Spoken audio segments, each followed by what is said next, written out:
Next up is the type error.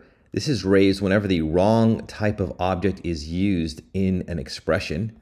So let's say we have an addition operation over here. We know that two integers can be added together. You can even have an integer and a float. That's fine. But what you cannot have is an integer and a string and many other types. So whenever you try this out, these are the wrong types. So we get this type error.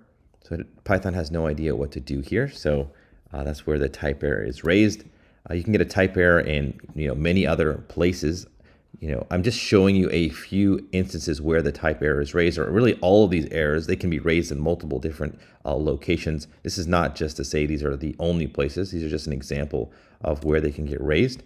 So here is a list, and the extend method actually takes an iterable over here. It does not extend a single scalar value like this, like just one value. That's append, just adds one at a time. Extend adds many values. So if you try this, you're going to get, okay, it's not an iterable. It requires it to be an iterable object. So, string, list, tuple, range, set, whatever.